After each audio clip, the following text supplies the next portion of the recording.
Hello, everybody. Right, we're in Dolphin Song, Lawrence and John. It's getting quite exciting. We are on chapter 60. So, it was an odd experience to be utterly alone. Martine felt like a pinprick in a vast, star-speckled universe, standing in a landscape as alien as the mountains of Mars. Every reference point she'd ever had was gone. Her mum and dad were dead. The new life she'd built for herself was an ocean away. Her new family had been torn apart. In a matter of weeks, she had fallen out with her classmates, been unkind to her best and only human friend, a boy who had only ever been kind to her, and told her grandmother that she hated her. As a result, the loneliness she had been so scared of at Sorbonne had come to find her here, in the loneliest place of all.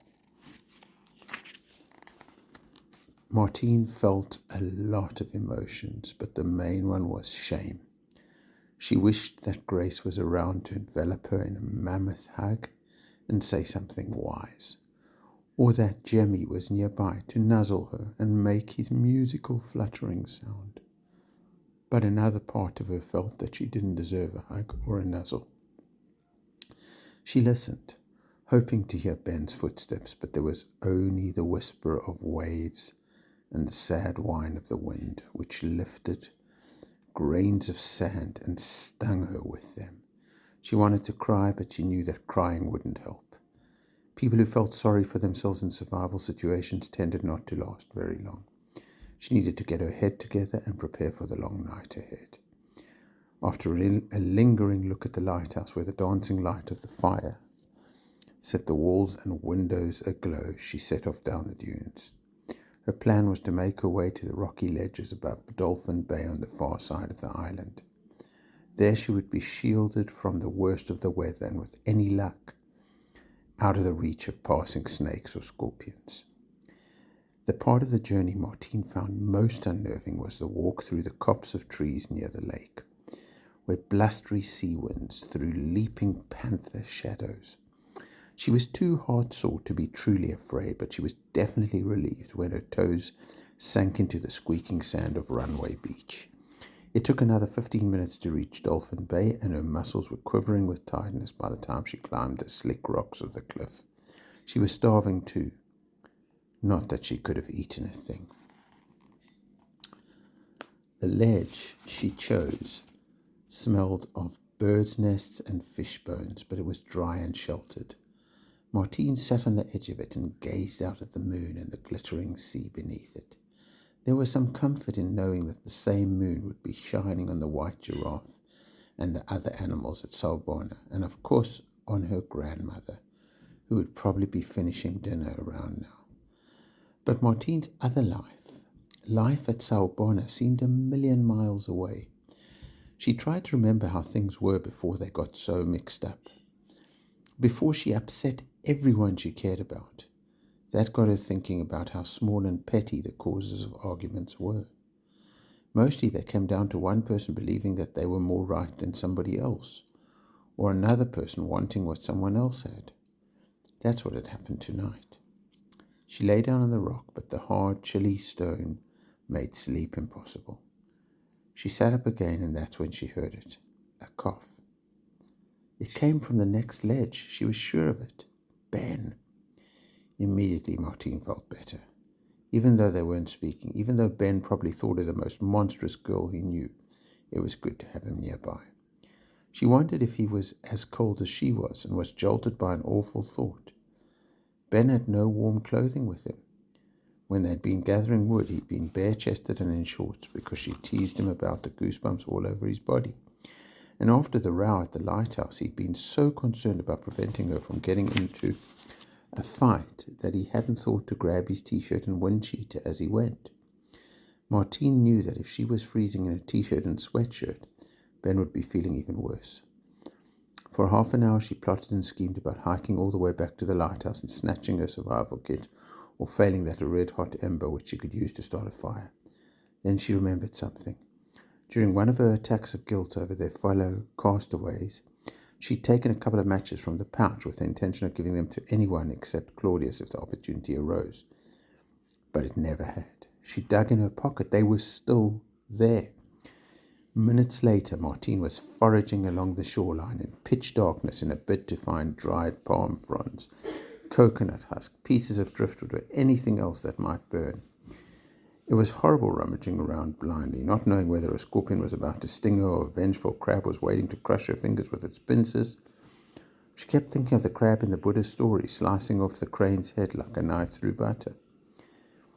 But she persevered until she had 2 big piles of wood. Then, using her sweatshirt, she transported them back to the ledges. Ben was curled up on the edge of the fluttering moonlight, bare shoulders against the bare rock. He was asleep. Goosebumps covered his body and his lips looked blue. As quietly as possible, Martine stacked the logs the way Tendai had shown her and lit the kindling. The flames crackled into life. Ben never stirred. But as the driftwood began to smoulder and the heat spread, his skin regained its smoothness and he stopped shivering. Martine made one more trip down the rocks for extra wood, which she stacked close by. Only when she was satisfied that the fire would burn for most of the night did she return to her own ledge. She built herself a smaller version of Ben's fire and lay down beside it, tired to the bone. Not even the unforgiving rock could keep her from sleep. It rained all morning. Martine sat under the overhang watching the still empty sea.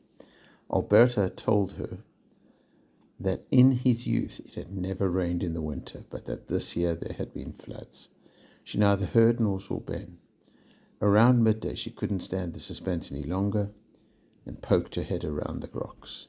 He was gone, although he had taken care to sweep the ash coals and unburned bits of wood into a pile, so that when he returned the embers beneath would be hot enough to restart the fire. Martine took that as an indication that he'd appreciated her efforts, but not that he'd forgiven her. At lunchtime the rain stopped and the sky turned a milky blue. The birds celebrated with a burst of song. For a multitude of reasons, Martine did not want to encounter the lighthouse thieves, so she stayed in her shelter until hunger drove her out. Even then, she merely dashed to the nearest coconut palm for a couple of coconuts and dashed back. Removing the husks without the knife was a trial. Martine spent nearly an hour using a sharp rock to liberate the white flakes inside, but all she got for her trouble was a stomachache. It didn't fill her up. She ventured down again to the rock pools and scooped up a tangled pile of slimy seaweed. After several failed attempts to cook it on the fire, she ate it as it was. It was salty, rubbery, and completely vile, but it cleared her head and made her feel less tearful.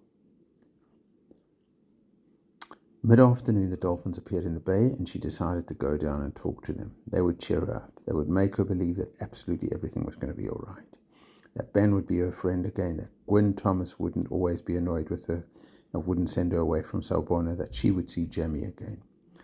She was standing in the frothy fringes, adjusting to the water temperature, when she noticed that the departing tide had uncovered the wreck, and it reared once more from the sea, which had conquered it. It seemed to beckon to her. Miss Faulkner had told the class that no less than 11 Portuguese galleons had been dashed to pieces on the rocks along South Africa's Transkei coast between the mid-16th and 17th century, and that many were thought to be treasure galleons.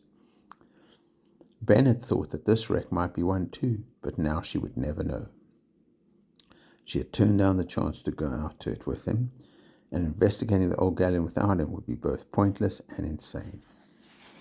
That was the thing about having a friend. You could do things that weren't really possible on your own. Friends made you brave. Friends made things fun. Of course, fun was going to be in short supply from now on, unless Martine swallowed hard. Unless she did something to win back Ben's trust. Something like, but no, it didn't bear thinking about.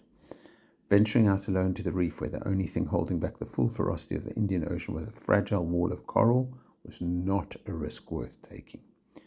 There was no telling what treacherous currents swirled around its edges, or what sea monsters lurked in the rusty carcass of the wreck.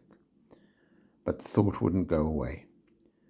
Ben had been so incredibly excited at the prospect of finding a casket containing old journals, maps, or bits of treasure. It's very unlikely, he said, but you never know. We might find something that they've missed.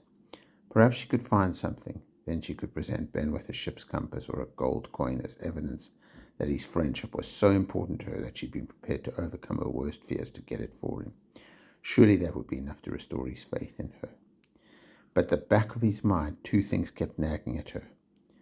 What if she got into trouble in the water and nobody knew where she was? Worse still, what if the rescue boats came and nobody could find her, and they thought she was dead or lost at sea, and they went without her, and she was left alone on the island forever? What then? Well, and that's the end of chapter 16. So now, what is Martine going to do? Hope she doesn't do anything too stupid, but at the same time, she's all alone and in a really difficult situation. What's going to happen in chapter 17?